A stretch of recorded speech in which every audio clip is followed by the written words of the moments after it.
never thought bringing cookies to my daughter's house on Christmas Eve would end with the door being slammed in my face. I'm 67, still recovering from hip surgery, and at that moment, I had nowhere else to go. I just wanted to do something kind, show up with warm cookies for my daughter and granddaughter. But instead, she told me I was ruining her vibe during her influencer live stream. Then, she shut the door so hard it made the wreath shake. I stood there on the porch, holding that tray of cookies. I could still feel the heat from the oven through the foil. Inside, I heard her laughing, fake and loud for the camera, followed by cheerful music and the sound of her adjusting her ring light. She didn't say my name. She didn't care that I was hurt or out in the cold. The show had started again, and I was just left out. My name is Esther Morgan. I used to be a postal worker. I've always been a mom. Lately, I'd just been a temporary guest in Jenna's house, but I was starting to feel like a permanent burden. It was snowing hard, not the soft, pretty kind you see in movies. It was heavy, freezing, Midwest snow. I didn't cry. I didn't beg. I just stood there like something forgotten. On her stream, she was all smiles, Christmas with just us girls. But I wasn't part of us. I never had been. Only 10 minutes earlier, I quietly asked if she wanted help putting her daughter, Lily, to bed. The poor girl was tired and cranky all day. I figured maybe a bedtime story or someone to sit with her might help. That's when Jenna snapped. You're always hovering, Mom. Always tired. Always looking sad. Just go sit somewhere and don't ruin the vibe. I nodded, tried to swallow the sting, and moved to the background. But I guess that wasn't far enough. When I stepped into her livestream camera frame to set down the cookies, she gave me this fake, angry look and hissed, "Seriously? Can you just not?" Then came the door slam. Then the cold. Then silence. This wasn't even my house. It was hers. But I helped her buy it after my surgery, thinking I'd only stay 3 months. I paid for groceries, kept Lily's school schedule organized, and even gave Jenna money for the heating bill when her sponsorship deals fell through last fall. I never complained. I thought I was helping. I told myself she was just stressed, that if I stayed quiet and useful, she'd appreciate me. But standing in that snow, I realized something. I hadn't been wanted in a long time. I wasn't Mom anymore. I was just someone in the way, an old lady with a limp and no filter, someone she edited out of her online life. I slowly walked down the porch steps, the ice crunching under my boots, holding the cookies that no one wanted. And maybe it sounds small, getting kicked out for stepping into the background of a live stream, but it wasn't just about that. It was about every ignored thank you, every eye roll, every time she told me to smile when I was just trying to exist. I asked myself, what is love without respect? I remembered asking that same question years ago when her father left us and never came back. I raised her alone. I didn't get to walk away. I worked long shifts, packed school lunches, and stayed up sewing recital costumes by hand so she wouldn't feel like the poor kid. And now? Now I was the poor one. No seat at the table. No place to belong. I made it to the sidewalk before the tears came. But I didn't turn back. I knew that if I looked over my shoulder, I'd fall apart. Deep down, something finally spoke up and said, "You don't deserve this. Not again. Not like this." And this time, I listened. Looking back, maybe I should have seen it coming, like the day she asked me to sign that temporary cohabitation form. Just for taxes or whatever, she'd said while fixing her hair, not even glancing up. I'd just gotten out of surgery and could barely walk, and she said me moving in would help both of us. So I signed. But it wasn't about taxes. That form meant I had no claim to anything, not even the guest room I helped fix up. The same room she now uses for her night routine videos with the baby. I paid bills, bought food, rocked my granddaughter to sleep when Jenna stayed out for brand dinners. I thought I was needed. But now I see, I was just quiet labor, the sweet but old-school roommate she joked about in videos. I was never part of her picture. Just the shadow. Behind the filter. Something inside my chest twisted when I heard her say it, roommate. I wasn't her roommate. I was her mother. But in her world, being a mother didn't matter unless you were part of a sad story people could watch online. Her followers didn't want to hear from a woman who gave everything for her child. They wanted drama, tearful stories about being hurt, and a pretty girl calling her parents toxic. And Jenna gave them exactly that. It was 1 week before Christmas. I was folding little pink onesies when I heard her outside my door, whispering into her phone on speaker. She was laughing with her friend. She acts all helpless, but it's performative. Honestly, she's really manipulative, Jenna said. Then she added, she offered to pay for the Christmas tree just so I wouldn't go live that day. I sat there, frozen, that soft onesie still in my hands. She didn't say my name, but she didn't have to. I knew who she meant. My ears were ringing. I felt like I was underwater, drowning in shame. She wasn't just cutting me out, she was twisting the story, turning me into the villain. And the worst part? I had helped her do it. I showed up in her videos when she asked, smiled when I felt like crying, and even answered parenting questions in her comments. But to her audience, I wasn't mom. I was Esther, the sweet, old-fashioned roommate who gave old-school advice. After that night, I stopped helping with her content. I told myself I was setting a boundary. Jenna said I was moody and killing her energy. The next week, she posted a video called How to Stay Positive Around Toxic People During the Holidays. In the background of that video, blurry and holding a box of ornaments, you could see me. When she slammed the door in my face on Christmas Eve, it wasn't the door that hurt most. It was the silence from inside. My 8-year-old granddaughter, Lily, my sweet light, didn't even notice I was gone. She was too busy dancing to TikTok songs, copying her mother's moves, smiling for the camera. I had raised Jenna with bedtime stories, handmade dinners, and long nights helping with school projects. And now she was raising Lily on ring lights, filters, and sponsored emotions. Somehow, I was the problem. That night, I ended up sleeping in Monica's recliner. She's my neighbor. A kind, widowed woman with fuzzy slippers and a heart that didn't need an explanation. She opened her door, saw my face, and simply said, "You come inside now, Esther. No one treats a mother like that." She made me tea and let me cry quietly without asking anything. And something in me shifted, not into anger, but into clarity. Jenna wanted a story? Then I'd give her one. But this time, it would be the truth. Later that night, while I sipped tea on Monica's couch, I heard Jenna's voice again, this time from Monica's laptop. Her live stream was still going. She was dressed in a Santa onesie, wine in hand, laughing. She used to be a nurse. Or something, she told her audience, but she acts like she's still saving lives. Chill, Grandma. Go read a book. The chat was eating it up. Boomer alert, someone typed. She guilt trips you so hard, said another.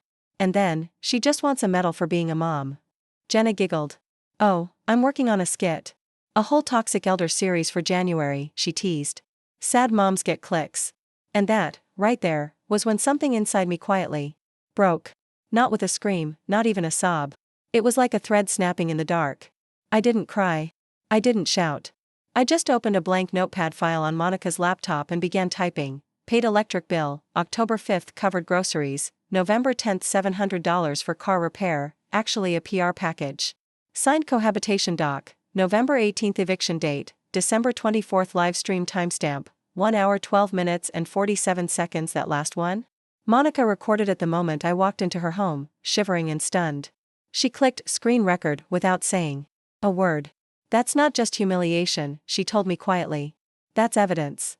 Monica had worked as a paralegal for over 15 years. She knew how things worked, the quiet, hidden things that mattered. By the next morning, she had 3 folders waiting on her desktop: financial contributions, Esther public defamation, Jenna's streams property and residency rights. I stared at the screen. All those neat little file icons lined up like soldiers. Ready for battle. Monica turned to me and said gently, "You don't have to fight. But if you want to be seen, we start here." That night, while Monica slept, I tiptoed into the guest room and opened Jenna's old videos. One by one, I watched every clip where I appeared. I saw myself, smiling in the background, helping, being polite. But in her captions, I was never Mom. I was the roommate, the sweet elder, the quirky old-school helper. She edited out my name. But now, I was ready to write it back in. Not for sympathy. Not for revenge. Just for the truth. Finally, the story would include me, not as a footnote, but as the mother I had always been. There was a pattern with Jenna. Every time her follower count dropped or someone online called her out, maybe for copying a dance, posting something tone-deaf, or losing a sponsorship, she'd suddenly post a "toxic mom" story. And like clockwork, her views would shoot up again. My pain had become her strategy. My trauma was feeding her algorithm. In one video, she cried on camera and said, "She used to make me feel worthless and too sensitive growing up." Then it cut to a clip of me from years ago decorating her 7th birthday cake. You could hear my voice, calm and gentle. "That's it, sweetheart. Press the candies down gently. You've got the steadiest hands." That's when I started saving everything. I downloaded the videos. Marked timestamps. Matched her lies with the real moments she hadn't deleted. She made me look like a leech, a bitter woman living in her house for free. But she didn't tell anyone I paid for her car insurance, twice. Or show the texts where she begged me for money after a deal fell through. "Mom please, just a couple hundred to get through the week." I swear I'll pay you back. She never did. I wasn't just a side character. I was the ghostwriter of her whole struggling single mom image. And I was finally done being quiet.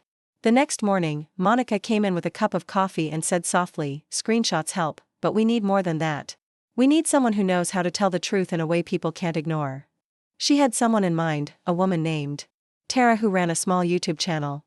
She used to be a journalist but now exposed fake influencers online. She doesn't scare easy, Monica added with a little smile. I didn't say yes right away. I just whispered, "I think it's time." Someone heard my side. The next morning, Monica made eggs and toast like it was just another day, like I hadn't been thrown out of my daughter's house on Christmas Eve. Like I wasn't brushing my teeth with a borrowed toothbrush in her guest bathroom. She slid a mug across the table and said, "I've been watching your daughter's videos for hours, Esther. This isn't just embarrassing. It's defamation." I stared down at the mug. It had tiny, painted birds, blue and delicate. So different from Jenna's house, where everything was clean and white and picture perfect, but cold. All for the feed. No warmth. Just the illusion of it. She said I'm manipulative, I murmured. That I play the victim. Monica didn't flinch. And now, she said calmly, we're going to give her a reason to regret saying that. Tara replied within hours. Turns out Jenna was already on her radar, part of a watch list of influencers who used personal sob stories for attention, while treating people badly behind the scenes. She's got a following, sure, Tara said in our first Zoom call, but those audiences?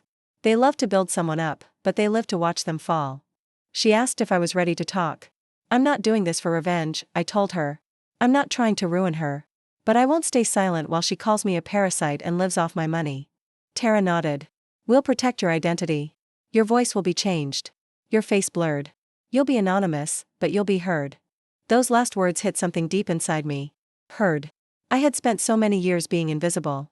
First as a wife. Then a widowed mother. Then just Jenna's so-called roommate. I didn't want fame. I didn't even want pity. I just wanted someone, anyone, to look at what was happening and say, that's not okay. We recorded the interview in Monica's kitchen. Tara sent over a mic and a webcam with a soft filter. Monica set everything up. I sat at the table, wearing the same sweater I had on when Jenna slammed the door in my face. And I told my story. Not with drama. Not with tears. Just plain and clear, with the quiet hurt of a mother who finally realized her daughter saw her not as family, but as content. She told people I was controlling, I said into the mic, but I was the one paying the bills while she chased validation in comment sections. I shared the receipts, the texts, the Venmo logs, the signed cohabitation agreement. I read out loud the captions where she called me emotionally draining. Then I played the clip of that live stream. The one where she smiled, turned up the music, and locked me out in 12-degree weather. Monica stood quietly nearby, arms crossed. She didn't interrupt once. But I saw her eyes go red. Tara uploaded the video a week later. She titled it "The Mother Behind the Filter, One Influencer's Hidden Truth." At first, it didn't blow up. Jenna's fans were quick to dismiss it. She's just bitter. She's probably lying.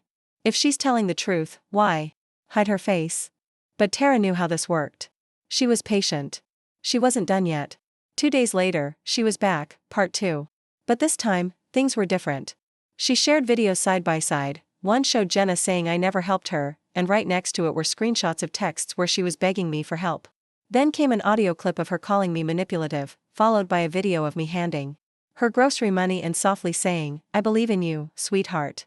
The comments started to change. People were confused. Wait, this doesn't make sense. She kicked her mom out on Christmas Eve? Why does Jenna lie like this? I didn't celebrate. I didn't say, I told you so. I just sat at Monica's kitchen table, hands wrapped around a warm mug, and said, I think this is the first time someone believed me without me having to beg for it. Monica gave me a gentle smile and said, and it won't be the last. It all started with that mug, a white ceramic one with gold letters that said Resilient Queen Dizzy. It showed up in one of Jenna's old videos. She was crying again. Her mascara running just right, telling the world how she escaped a toxic parent who used guilt and money to control her life. But I remember that day clearly. Just a few hours before filming, she was on the phone with me, crying and asking for help with her car payment. I sent her $450 without a second thought. She called me the best mom in the world. 2 hours later, she was on camera, wrapped in a hoodie, sipping from that same mug, saying, sometimes you have to love people from a distance, even if they raised you. She was talking about me. And I didn't even know it until later. That night, once Monica went to bed, I started watching Jenna's old videos. Not because I was curious, but like someone flipping through a diary they didn't know they were in. I wanted to find the part where the lies began. And they were everywhere. One week, she'd say I was her rock, that I moved in to help her. After surgery. The next week, she'd cry and say, I had to leave that house. I couldn't breathe with my mother always judging me. In her videos, I was never the same person twice. One day, I was her hero. The next, I was the villain. Who ruined everything. When she missed a work deadline and lost a sponsor, she blamed family drama. When people asked how she could afford a trip while claiming to be broke, she told them, my mom guilt-tripped me so badly, I booked it out of spite. Every mistake became my fault. Every success came from her strength. She never said my name, but she didn't have to. Anyone watching could tell who she meant. The monster in her story was me. And that hurt. Not just because of what she was saying about me, but because of what she was teaching her daughter. My granddaughter. I saw her in one of the vlogs. She couldn't have been more than 8, standing straight and proud, saying, sometimes. People pretend to love you, but they're scared of your power. That was Jenna's line, about me. She was teaching her little girl to smile for the camera and treat anyone outside the spotlight as the enemy, even the person quietly holding everything together behind the scenes. That night, I started a new folder on my computer. I called it Narrative versus Reality, the Esther Files. I filled it with proof. Videos of Jenna saying I didn't believe in her dreams, right next to clips of me giving her a ring light and saying, go chase your future, I'm proud of you. Claims that I stole from her, followed by bank receipts showing I gave her money to cover her overdraft. Her saying I abandoned her as a child, right next to a letter she wrote me in 7th grade, I love how you're always there after school, even when you're tired. I wasn't collecting these for fame or revenge. I needed a timeline. Because if I was going to tear down this fake story, I needed every match in my hand, ready to burn the lies down. The next morning, Tara messaged me. Part 3's almost ready, she said. But if you're open to it, we want to show just how often she's twisted the story. I've got timestamps. I've got motive, I replied. She paused. Are you sure this won't hurt more than it helps? I thought about my granddaughter. About the next time Jenna got caught lying and needed someone else to blame. She's hurt me for years, I said. Let me finally return the favor, just by telling the truth. The therapist's office was behind a little brick church, tucked under an old oak tree. There was no big sign. No cross. Just a few mismatched chairs, a plate of stale cookies, and soft voices asking questions like, how did that make you feel? It had been Monica's idea. She told me, you've got so much packed in that chest of yours. It's time to let some of it out. You're a wonder for still standing, she said. That's when I decided to go. Not because I felt like talking, but because I couldn't keep sitting alone with everything I'd been holding inside. The group was small, 4 women, 2 men, all older, all carrying years of pain they'd never said out loud before. One woman said her husband left after 43 years. Another hadn't spoken to her son since the pandemic. Then it was my turn. I said it straight, my daughter kicked me out of her house on Christmas Eve because I didn't match the look she wanted for her live stream. Nobody gasped. Nobody looked shocked. The counselor, a soft-eyed woman with a rough, comforting voice, just asked, what were you feeling in that moment? But the truth was, I hadn't felt anything right then. Not yet. Not anger. Not sadness. Not shame. That came later. And when it came, it buried me. I told them about the contract Jenna made me sign just to live with her. About how I paid for groceries, gas, and watched her baby so she could chase internet fame, hashtags, brand deals, and all that mental wellness talk. I even told them about the peppermint bark she threw away, still sealed, because it didn't match her aesthetic. Then I said something I hadn't even told Monica. I taught her to be this way. The room stayed quiet, not judging, just listening. I kept going. I gave her everything. I never made her earn it. I thought I was protecting her. I thought I was making up for the fact that she didn't have a dad who stuck around. I looked at my hands, old, rough, tired, and still holding on to guilt like it was something precious. I let her think love means giving until there's nothing left. I made it too easy for her to use me. That's when the counselor leaned forward and said something that cut right through. Love without boundaries becomes servitude. That night, I sat on the guest room floor at Monica's house and cried harder than I had in years. Not for Jenna, but for the woman I used to be. The one who believed that being needed meant being loved. That night, I stopped writing down plans for revenge and started writing for justice. I realized Jenna wouldn't learn anything from being exposed, but maybe someone else would. Maybe some quiet woman watching from her own lonely couch would see what I shared and say, I don't have to take this anymore, either. I wasn't trying to ruin Jenna. I was trying to save myself. I was trying to stop apologizing for being hurt by someone I carried for years. Even then, they still called me a liar. Even with voice notes, dates, screenshots, there were people who clung to Jenna's filtered story like it was gospel. She's faking the texts, they said. Anyone can Photoshop a Venmo receipt. If she's so innocent, why doesn't she show her face? I should have seen it coming. When someone builds a platform out of pain, people take it personally when you show them it's not real. They weren't just defending Jenna, they were protecting the version of themselves they saw in her. But here's the truth about stories: the truth doesn't need you to believe it. It just needs to be told. So I opened the folder. Not the digital one on Monica's laptop, but the shoebox I kept under the bed for years. Inside were old letters, bank records, notes Jenna wrote when she still called me Mama instead of my toxic parent. One note stood out: Mama, I know I can always count on you. I feel safe when you're around. Written in crayon. Age 9. Before applause became more important than love. I scanned everything. Every transfer. Every dollar I sent.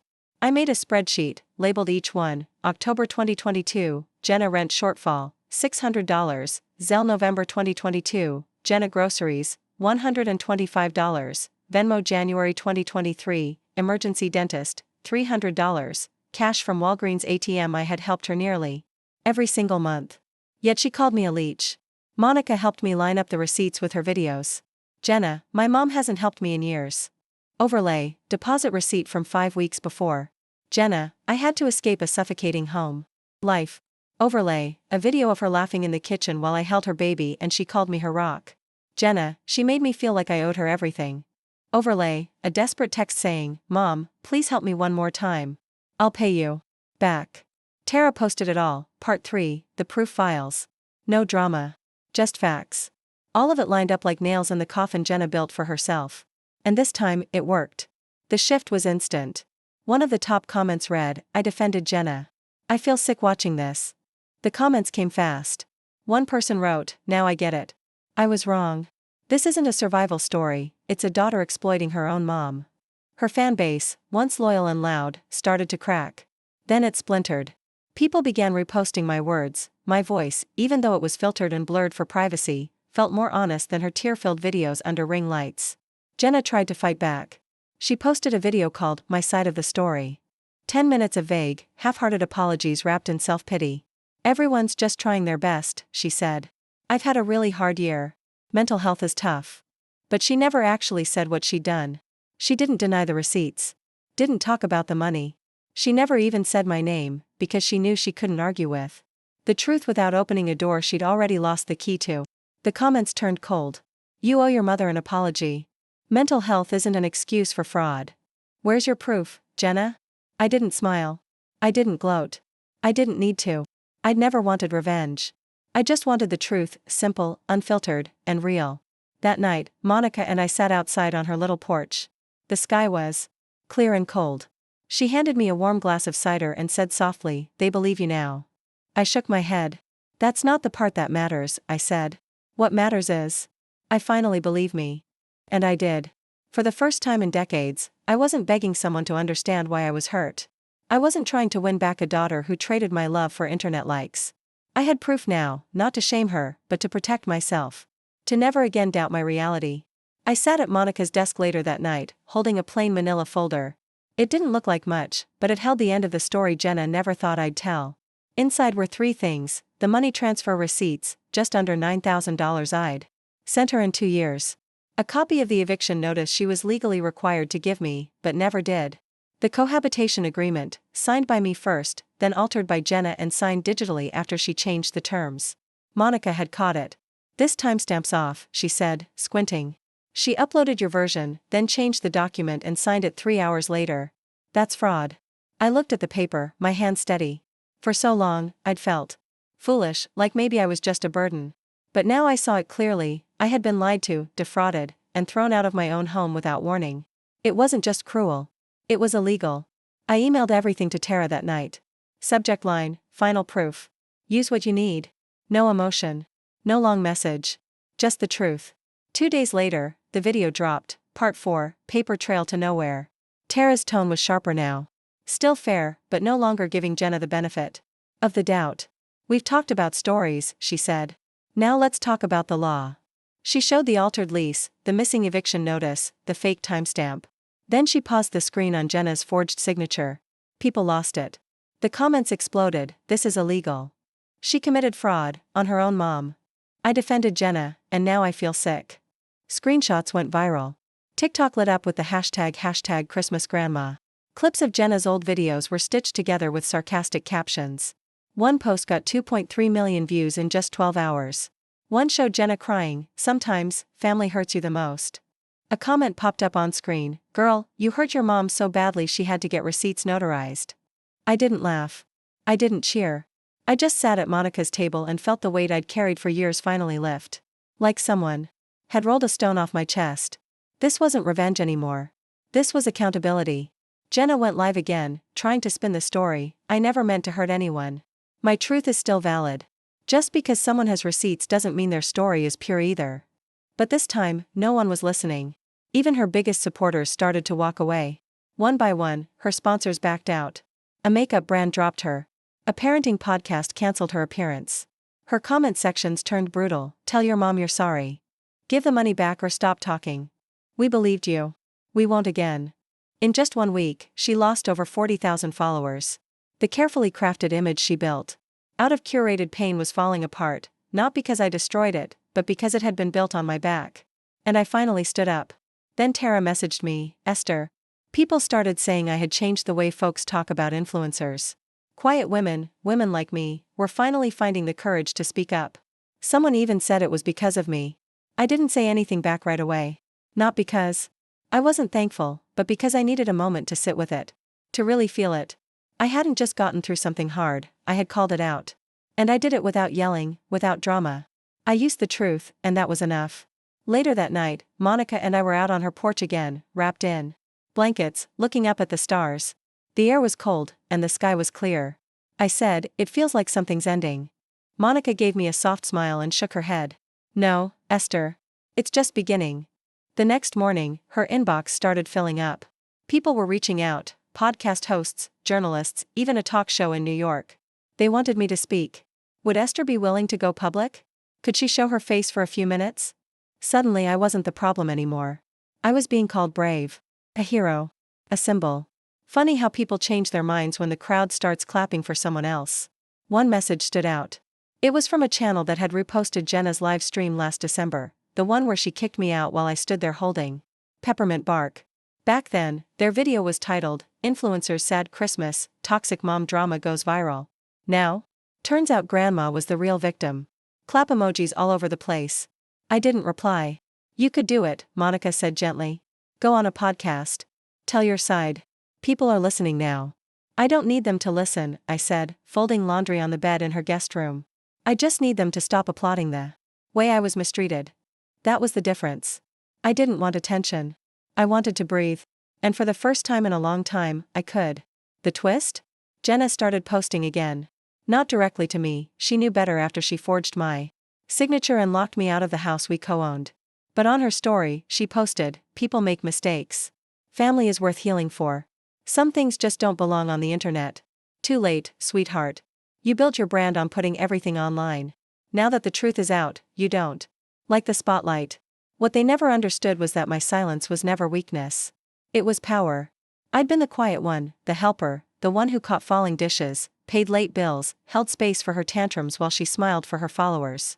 But when I finally spoke, I did it my way. Calm, honest, with proof. No drama.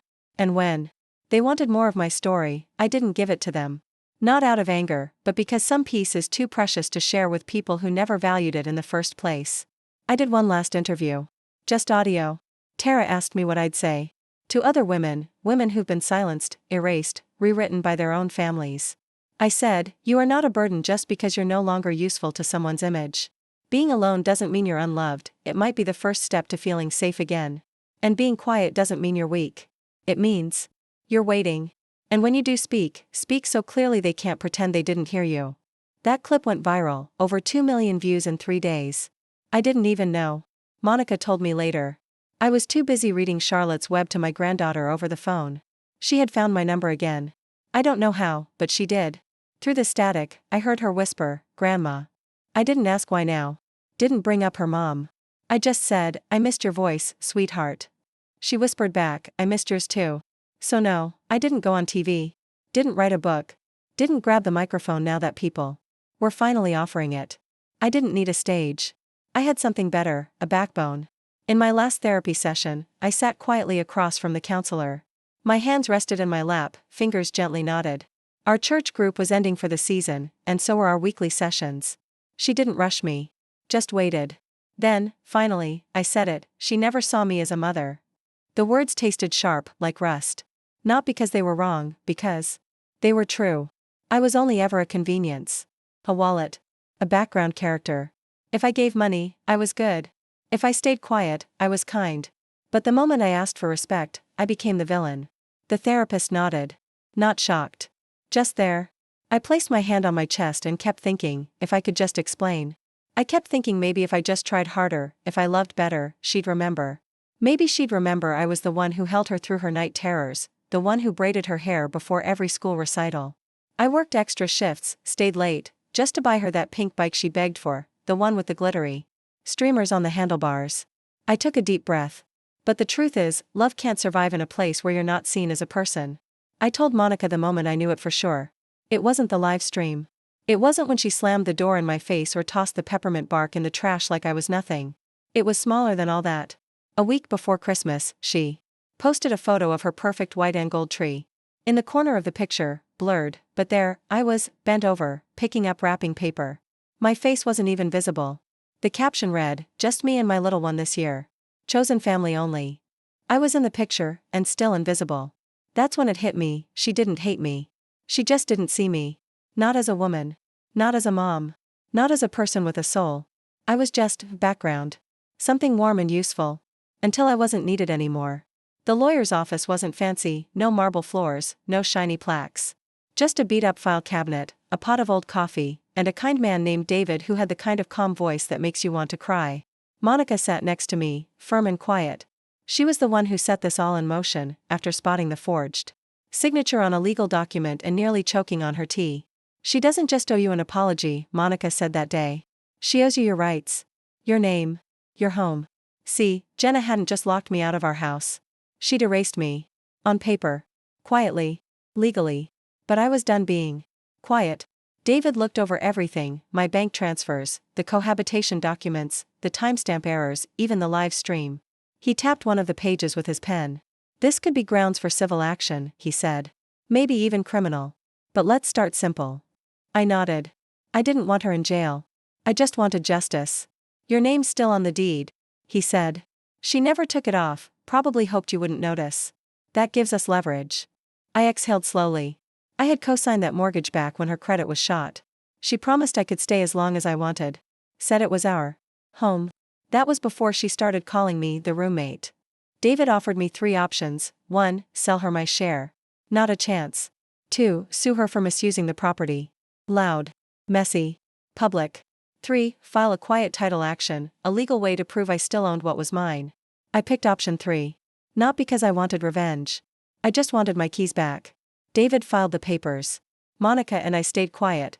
Meanwhile, Jenna spiraled. Her apology posts got longer, more desperate. The sponsors didn't return. The spotlight shifted. She wasn't in control of the story anymore. Then one morning, the court order came through.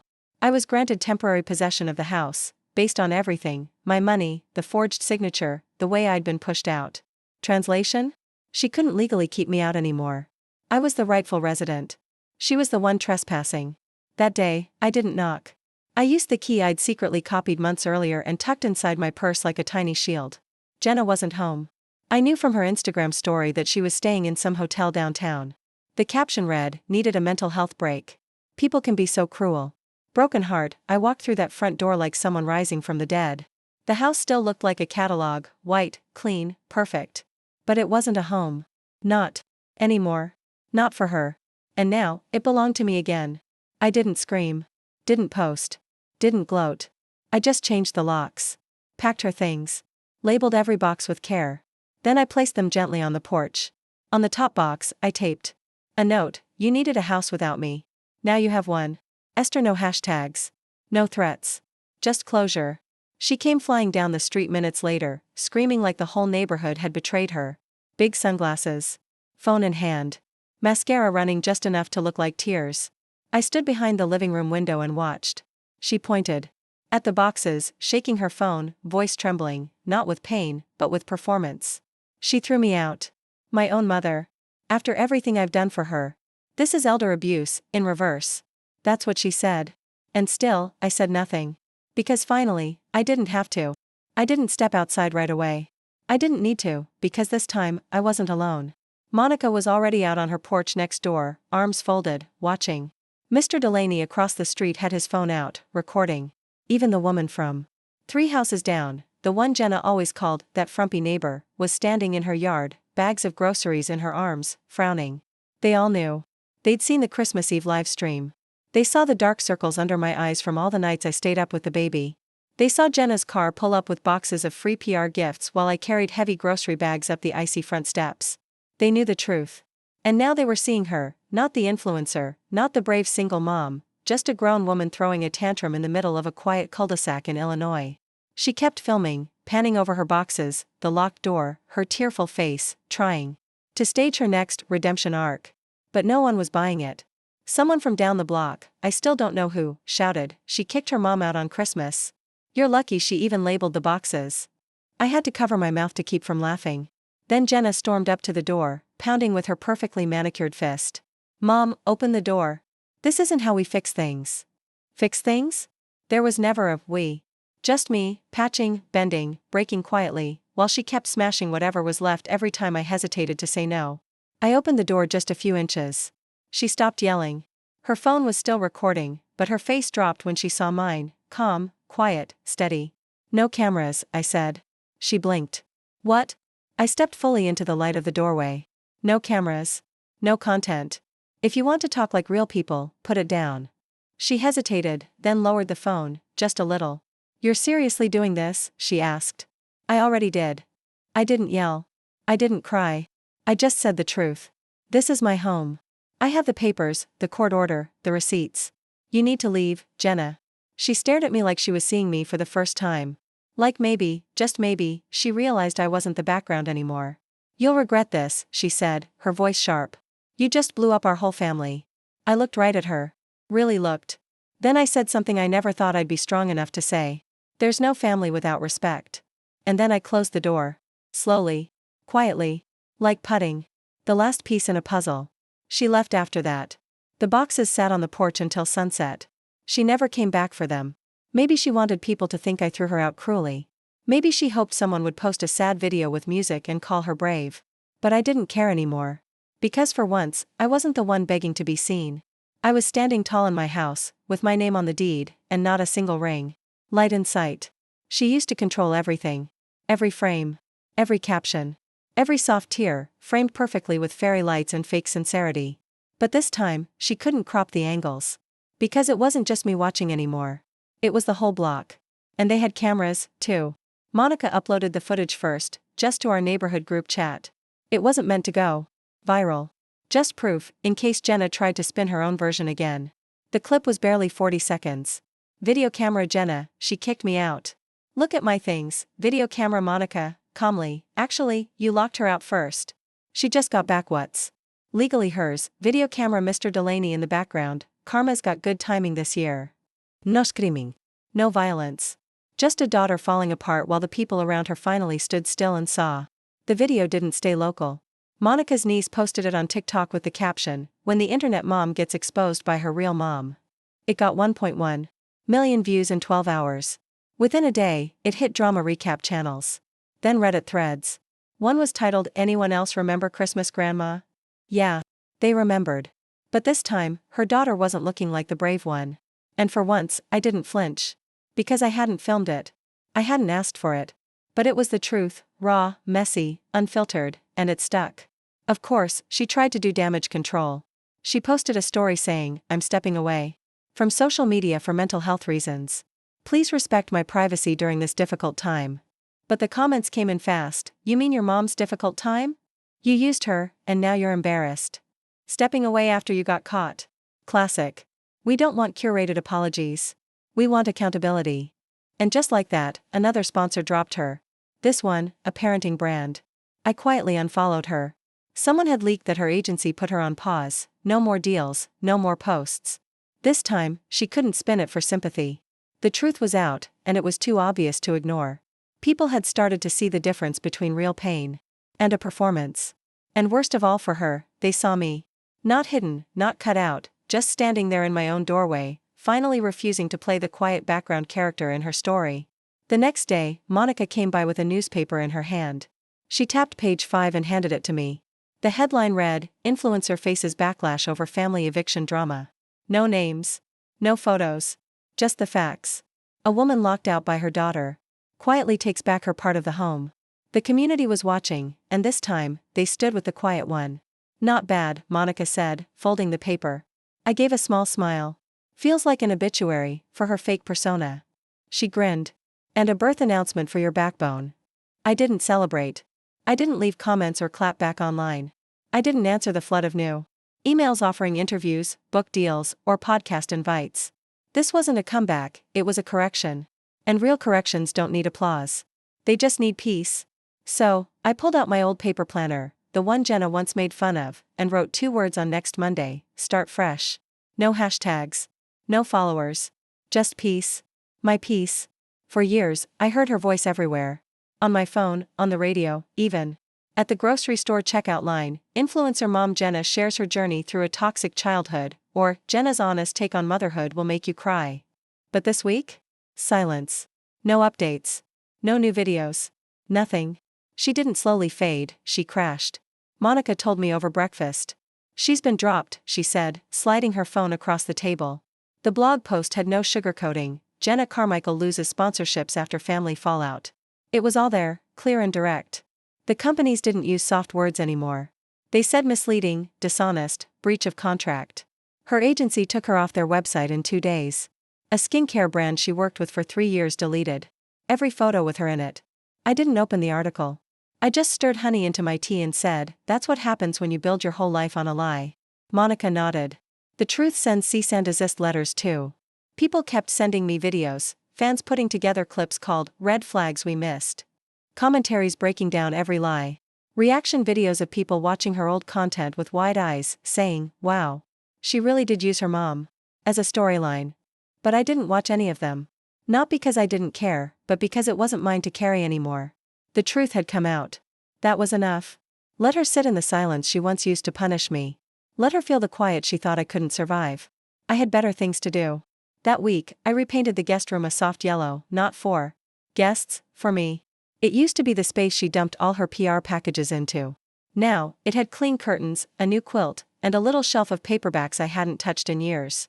I got a new library card. Started going for walks after dinner. I even joined a painting group at church. One Saturday, I sat in a folding chair with a lemonade in my hand while a kind woman showed me how to blend the sky into the lake without the lines showing. "Like healing," she said. "Messy up close, peaceful from far away." I smiled. That's exactly how it feels. I didn't check Jenna's social media even once that week. But I did get a letter, not a text, not a post. A real letter, handwritten and folded small, with no return address. But I knew the handwriting. It was hers. "I lost everything," it said, "but I don't think I ever had anything real. I'm not asking for forgiveness. I just hope one day you'll believe that I loved you, in some way. Even if I never knew how to show it." I didn't cry. Because I wasn't reading it as her daughter anymore. I was reading it as a woman who had learned something hard but true. Love, if you don't show it, doesn't become a bond. It becomes a wound. Maybe she did love me. But that love didn't protect me. It didn't show up when I needed it. It didn't keep her from shutting the door on Christmas Eve. So, I folded the letter and tucked it into a drawer. Not to forget it, but to remind myself what I'll never settle for again.